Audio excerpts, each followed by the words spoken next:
ನಮಸ್ಕಾರ ಸ್ನೇಹಿತರೆ, ನಮ್ಮ ಇಂದಿನ ವಿಷಯ ಕ್ಲಾಸ್ 10th ಹಿಂದಿ ತೃತೀಯ ಭಾಷಾ ಹಿಂದಿ SLC ಮಾದರಿ ಉತ್ತರಗಳು 2025-26 SLC ಮಾಡೆಲ್ ಆನ್ಸರ್ಸ್ 25-26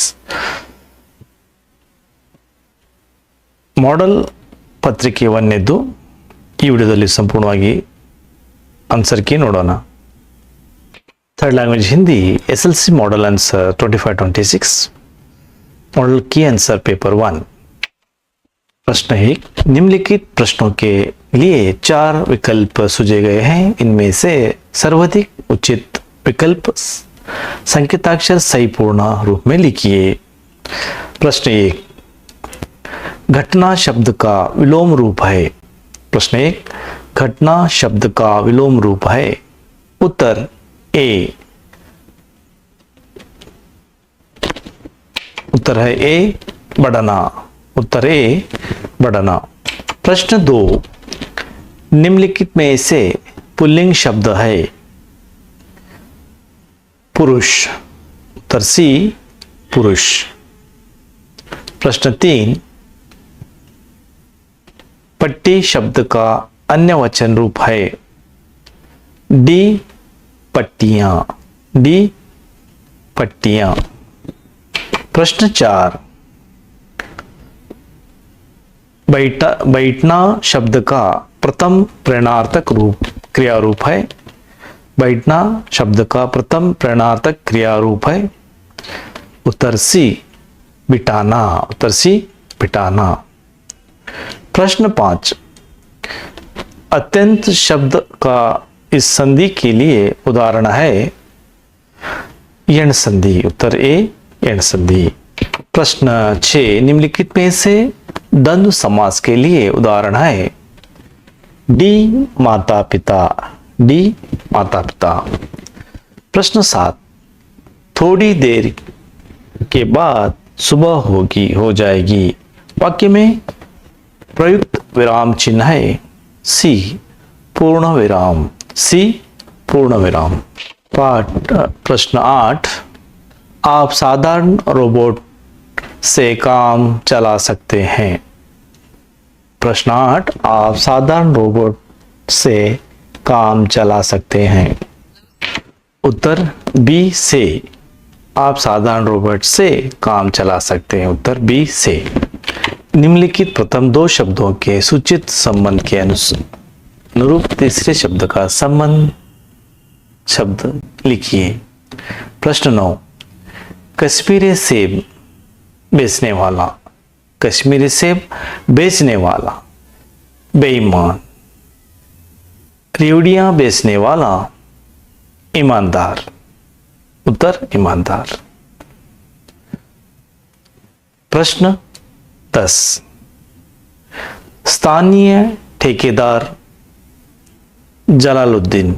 स्थानीय ठेकेदार जलालुद्दीन. राष्ट्रवादी STR मानिकम. प्रश्न 11. हाथी जंगली जानवर. भैंस फालतू जानवर. प्रश्न 12. तुलसीदास राम भक्ति शाखा. सूरदास कृष्ण भक्ति शाखा. निम्नलिखित प्रश्नों के उत्तर एक पूर्ण वाक्य में लिखिए. प्रश्न 13. कर्नाटक की राजधानी कौन सी है. प्रश्न 13. कर्नाटक की राजधानी कौन सी है. उत्तर कर्नाटक की राजधानी बेंगलुरु है. प्रश्न 14. सिंगापुर आदिवासी कहाँ रहते थे. सिंगापुर आदिवासी कहाँ रहते थे. उत्तर सिंगापुर आदिवासी पूर्वोत्तर भारत में रहते थे. सिंगापुर आदिवासी पूर्वोत्तर भारत में रहते थे. प्रश्न 15. हंस का गुण कैसे होता है. हंस का गुण कैसे होता है. उत्तर दूध पीकर पानी को त्याग देता है. प्रश्न 16. आधुनिक मानव का यान कहाँ जा रहा है. प्रश्न 16. आधुनिक मानव का यान कहाँ जा रहा है. उत्तर आधुनिक मानव का यान गगन में जा रहा है। निम्नलिखित प्रश्नों के उत्तर 2-3 वाक्य में लिखिए। प्रश्न 17, दुकानदार ने लेखक से क्या कहा? दुकानदार ने लेखक से क्या कहा? उत्तर,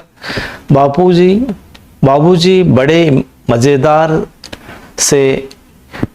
से आए हैं। बाबूजी मजेदार सेब आए हैं, खास कश्मीर से आपके लिए जाए खाकर तबीयत खुश हो जाएगी। प्रश्न 18, जैनुलाब्दीन ने नमाज के बारे में क्या कहा? उत्तर, जब तुम नमाज पढ़ते हो तो तुम अपने शरीर से इतर ब्रह्मांड का हिस्सा बन जाते हो, जिसमें आयु, धन, दौलत, जाति, धर्म, पंथ का कोई भेदभाव नहीं होता। प्रश्न 19, लेखक परसाई जी ने मंत्री जी को क्या समझाया? उत्तर, ईमानदारों के सम्मेलन में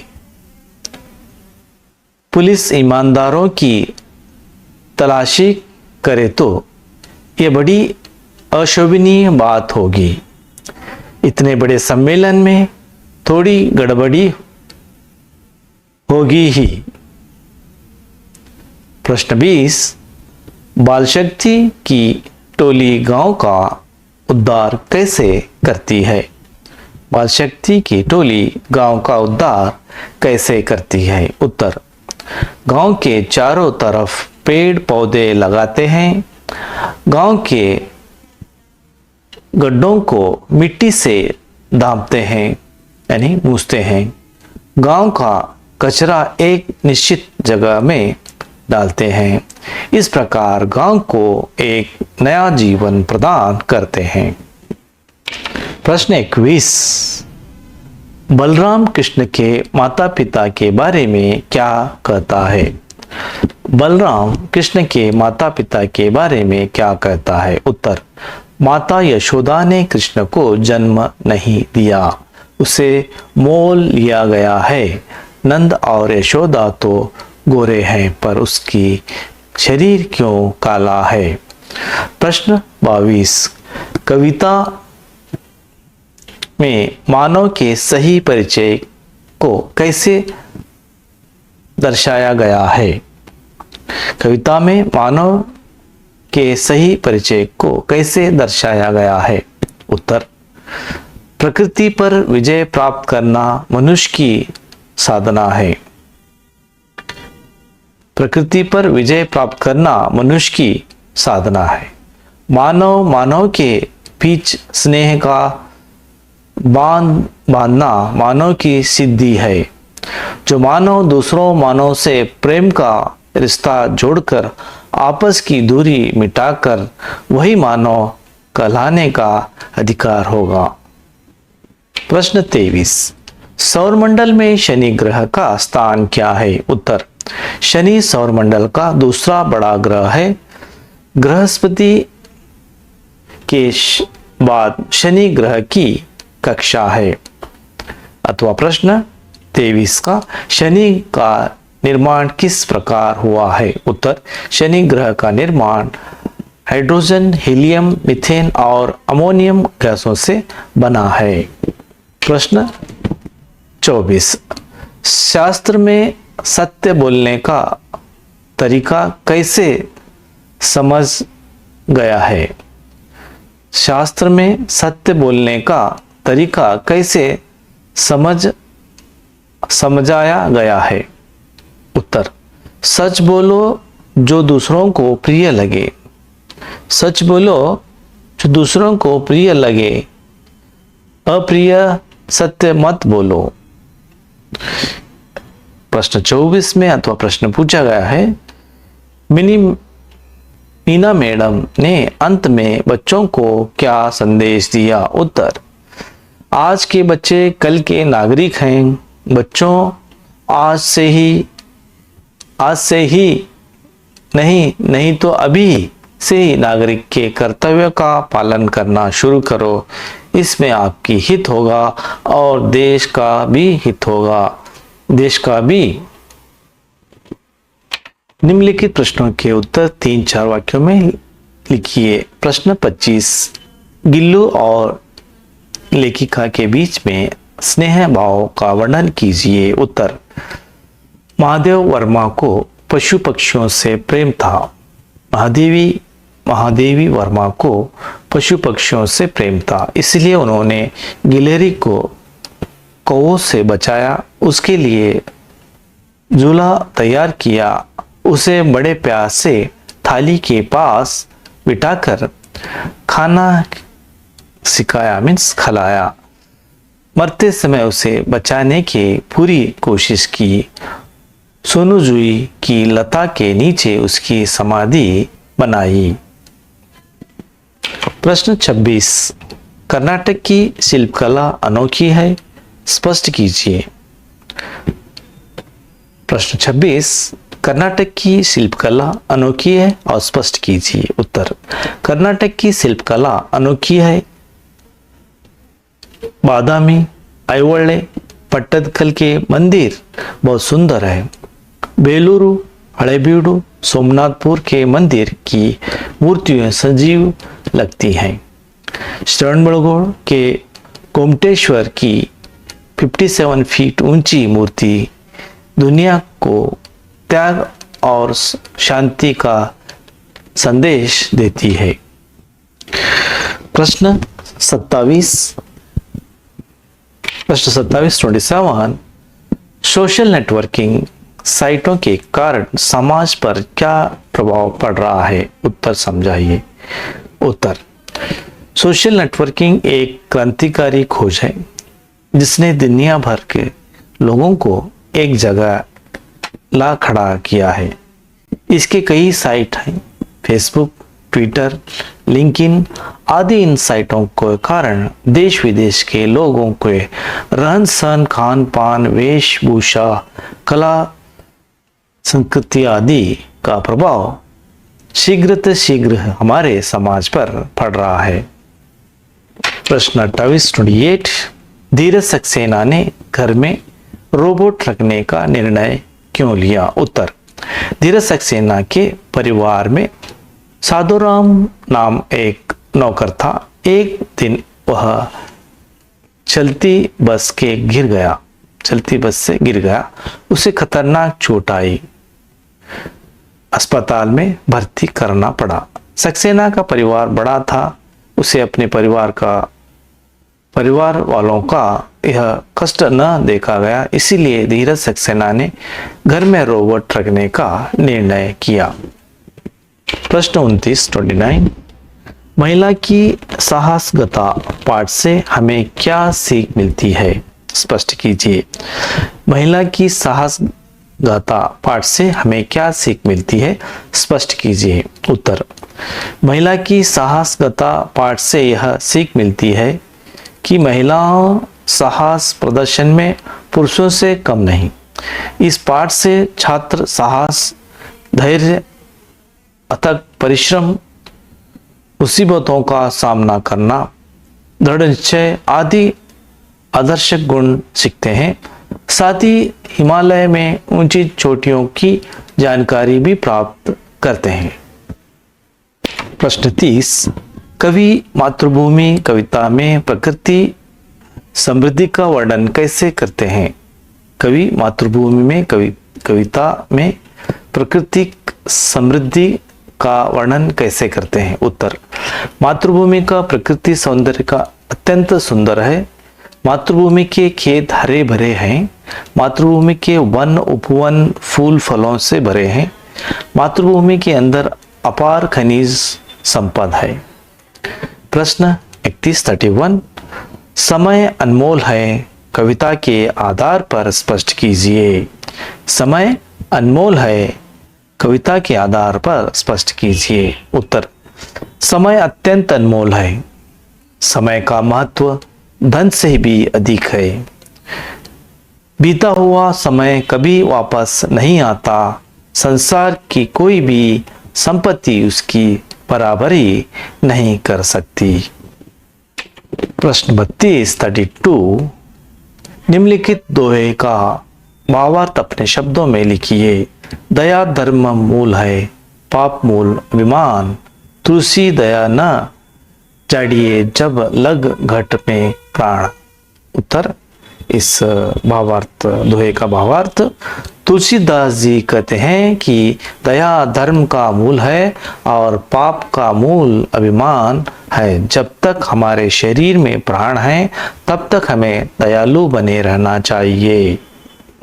प्रश्न 33 गद्यांश का अनुवाद कन्नड़ या अंग्रेजी में कीजिए।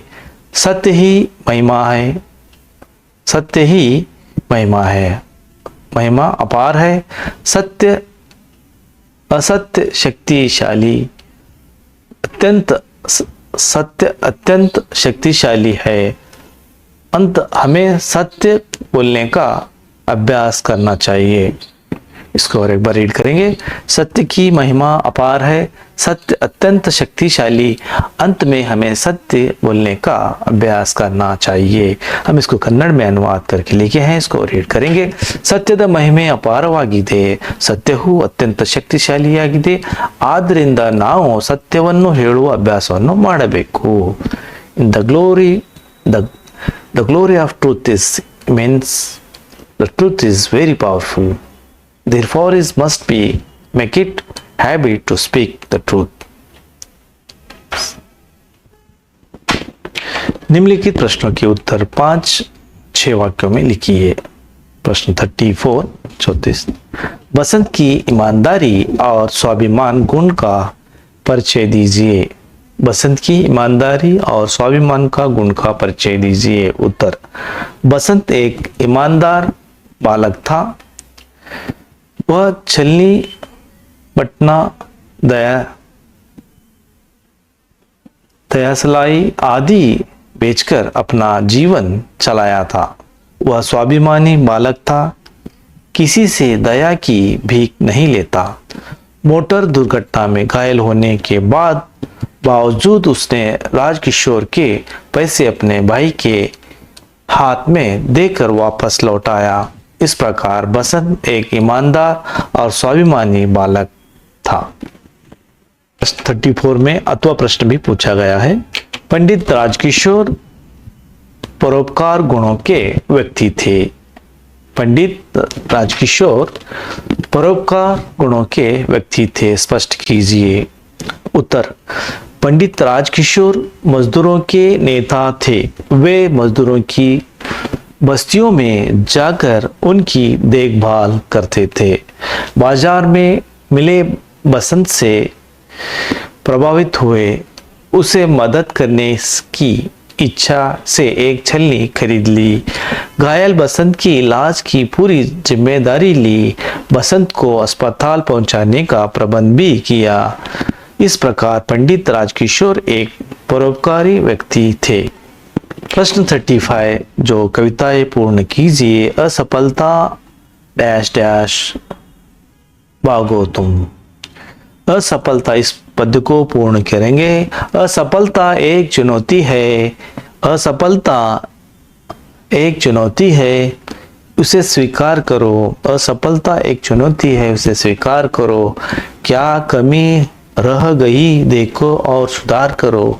क्या कमी रह गई देखो और सुधार करो। जब तक न सफल हो नींद चैन को त्यागो तुम। जब तक न सफल हो नींद चैन को त्यागो तुम। संघर्ष का मैदान छोड़कर मत भागो तुम। संघर्ष का मैदान छोड़कर मत भागो तुम। इस कविता को कंठस्थ कीजिए। गद्यांश को ध्यानपूर्वक पढ़कर निम्नलिखित प्रश्नों के उत्तर लिखिए। प्रश्न 36 प्राय अधिकांश लोग दूसरों से जीवन का अनुसरण करते हैं, इसी में उनके सुख मिलता है। अपनी ताकतों को न पहचानकर दूसरों के पीछे निरुद्देश चलना केवल अंधा अनुसरण है। सड़क के किनारे पड़े सूखे पत्ते कमजोर और निर्जीव होने पर भी स्वयं को सबके समान गतिशील समझते हैं। दूसरों को बल पर जीने यानी दूसरों की नीति को नकल करने वालों को कभी प्रगति नहीं कर सकते। वास्तविक प्रगति के लिए मनुष्य को समय के साथ निज बल से आगे बढ़ना चाहिए। निज बल की स्वरूपकारी है जो मनुष्य को जीवन की ऊंचाई तक पहुंचाता है। प्रश्न अ, दूसरों को सुख कब मिलता है? उत्तर, दूसरों को जीवन का अनुसरण करने के सुख मिलता है। प्रश्न उत्तर 2 आ, अंधा अनुकरण से क्या तात्पर्य है? अपनी ताकत को न पहचानना और दूसरों के पीछे निरुद्देश चलना अंधा अनुकरण है। ई सब प्रश्न, सड़क के किनारे पड़े पत्तों कैसे होते हैं? उत्तर, पत्ते कमजोर हैं, निर्जीव थे। प्रश्न ई, मनुष्य अपने जीवन में ऊंचाई तक कैसे पहुंच सकते हैं? निज बल से, स्वयं प्रयत्न से।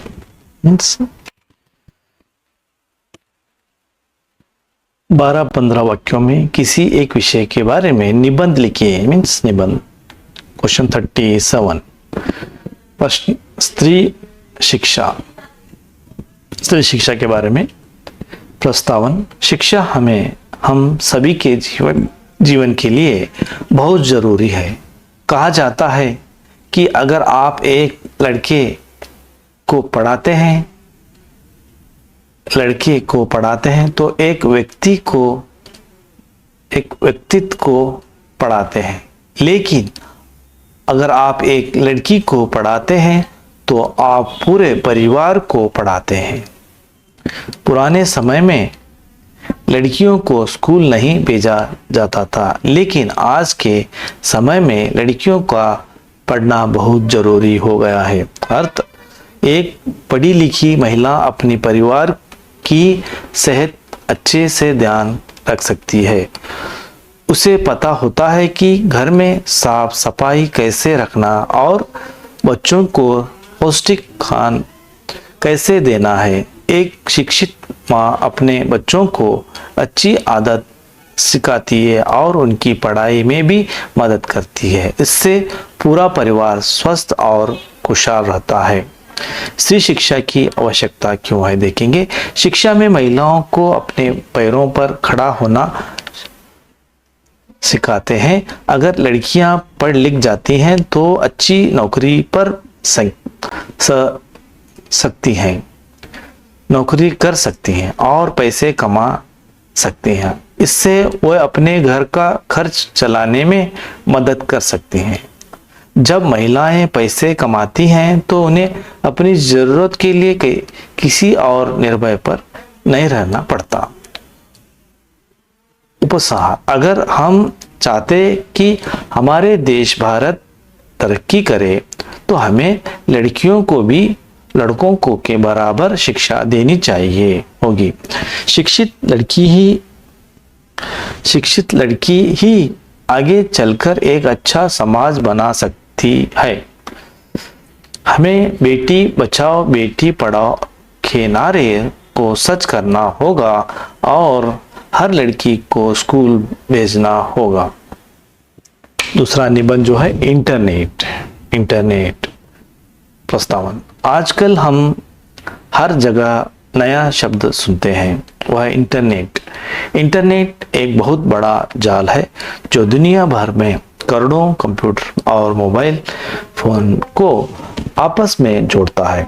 यह जादू की तरह आप घर बैठे बैठे दुनिया की कोई भी जानकारी एक सेकंड में पा सकते हैं। इंटरनेट ने हमारी दुनिया को एक छोटा गांव बना दिया है। इंटरनेट का लाभ देखेंगे। लाभ, पढ़ाई में मदद। अगर आपको कोई सवाल समझ नहीं आ रहा है तो आप इंटरनेट पर उसका जवाब ढूंढ सकते हैं। आप वीडियो देखकर भी बहुत कुछ सीख सकते हैं। कमरे में खबरें खबरें और जानकारी इंटरनेट से हमें देश दुनिया की नई खबरें तुरंत मिल जाती हैं। हमें मौसम, खेल और किसी भी विषय की जानकारी आसानी से मिल जाती है। मनोरंजन, आप इंटरनेट पर पसंद के गाने सुन सकते हैं, फिल्मों देख सकते हैं और गेम खेल सकते हैं। बातचीत, इंटरनेट से हमें अपने दोस्तों और परिवार के लोगों से, भले ही वे बहुत दूर हो, वीडियो कॉल, मैसेज, संदेश तुरंत बात कर सकते हैं। खरीदारी, हम घर बैठे बैठे कपड़े, किताबें और ज़रूरत की चीज़ें भी खरीद सकते हैं। उपयोग इंटरनेट का उपयोग देखेंगे। ज्ञान प्राप्त करना, स्कूल प्रोजेक्ट करना, परियोजनाओं के लिए नई नई चीज़ें सीखना, संदेश भेजना, मेल, चैट का ऐप से अपने दोस्तों को मैसेज भेजना, ऑनलाइन क्लास, शिक्षक से वीडियो मीटिंग के जरिए पढ़ना, टिकट बुक करना, ट्रेन या बस के टिकट घर बैठे बुक करना, बस पैसे भेजना, बैंक के काम और पैसे का लेन देन करना। उपसंहार, इंटरनेट एक शक्तिशाली उपकरण है। यह हमारे जीवन को सरल और तेज बनाता है। हमें उसका इस्तेमाल हमेशा अच्छे और ज़रूरी कामों के लिए करना चाहिए। इस तरह अच्छी चीज़ों के लिए नियम होते हैं, वैसे ही इंटरनेट इस्तेमाल करने के भी कुछ सुरक्षा नियम होते हैं जिनका पालन हमें हमेशा करना चाहिए। इंटरनेट से हमें बहुत कुछ सीखने और जानने के लिए मिलता है, इसीलिए यह हमारे लिए बहुत महत्वपूर्ण है। निबंध, बेरोजगारी की समस्या।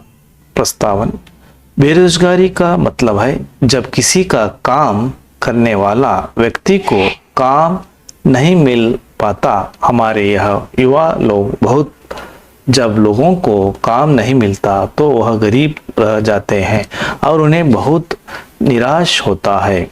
यह समस्या हमारे देश की तरक्की में भी रुकावट डालती है। रोजगारी का अर्थ, रोजगारी इस हाल को बहुत कहते हैं कि जब कोई आदमी या औरत का काम करना चाहता है, काम करने लायक है, लेकिन उसे कोई नौकरी या काम नहीं मिलता। बेरोजगारी के मुख्य कारण है हमारे देश की जनसंख्या बहुत तेजी से बढ़ रही है। हर साल बहुत सारे नए लोग बड़े हो जाते हैं, काम ढूंढने लगते हैं, लेकिन उनमें के लिए इतनी नई नौकरियां पैदा नहीं हो पाती। हमारी पढ़ाई ऐसी है कि हमें सिर्फ किताबें ज्ञान मिलता है, काम करने का असली हुनर नहीं सिखाया जाता। इसलिए कॉलेज की डिग्री होने पर भी बच्चों को नौकरी नहीं मिलती। आजकल बड़ी बड़ी मशीनों और कंप्यूटर आ गए हैं, ये मशीन वो काम भी कर लेती हैं जो पहले 10 आदमी मिलकर करते थे। आज बहुत सारे लोग खेती करते हैं, लेकिन खेती पूरे साल काम नहीं दे पाती। बेरोजगारी रोकने के उपाय, सरकार को स्कूलों और कॉलेजों में ऐसी चीज सिखाना चाहिए जिनसे बच्चों को असली काम करने का हुनर मिले। सरकार को देश के हर हिस्से में बड़े कारखाने और नए नए उद्योग लगाने के लिए और पैसे खर्च करने चाहिए ताकि खूब सारी नई नौकरियां बने। खेती साथ साथ गांव में फल सब्जियां पैक करने के छोटे कारखाने या दूध से बने सामान बनाने के काम शुरू होने चाहिए ताकि लोगों को पूरे साल काम मिल सके। उपसंहार, बेरोजगारी की समस्या को खत्म करने बहुत जरूरी है। अगर हमारे देश का हर जवान और काबिल व्यक्ति का काम करेगा तो हमारे देश बहुत ही तेजी से आगे बढ़ेगा।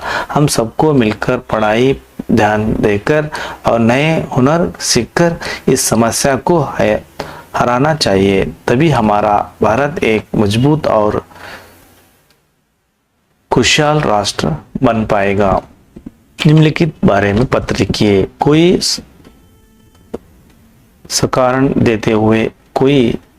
देते हुए अपने मुख्य अध्यापक का नाम में चिट्ठी लिखिए, मीन्स छुट्टी मांगते हुए।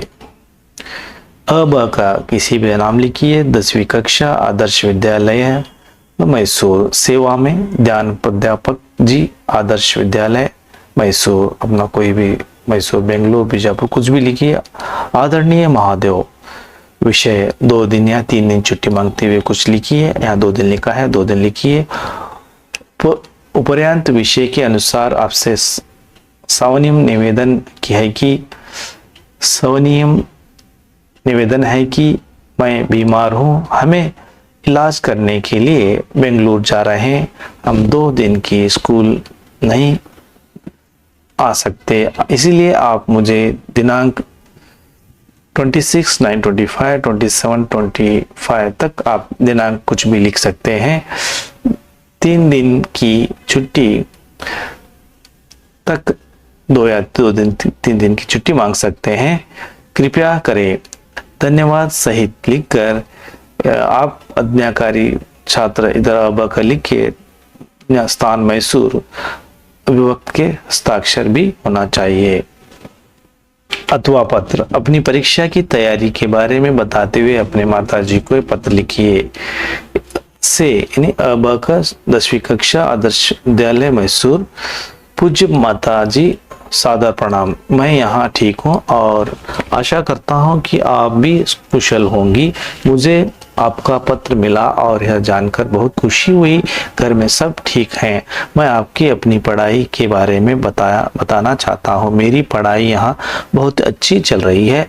मैंने इसे माह के सभी महत्वपूर्ण विषयों को गंभीरता से लेना शुरू कर लिया है और सुबह और शाम अपने समय सारणी के अनुसार नियमित रूप से अध्ययन करता हूँ। मेरे लक्ष्य इस बार अधिक अंक लाना है और मैं इसलिए पूरी लगन से मेहनत कर रहा हूँ कि आप बिल्कुल चिंता न करें। मैं अपने खाने पीने और स्वास्थ्य का भी पूरा ध्यान रखूंगा। पिता को प्रणाम और छोटों को आशीर्वाद। तुम्हारा प्रिय पुत्र अहबक, अपना नाम भी लिख सकते हैं। सेवा में लता के यशली नीले के राजनगर के मैसूर के एड्रेस लिख के पत्र को कंप्लीट करें। इस वीडियो को सभी अपने दोस्तों में शेयर करें।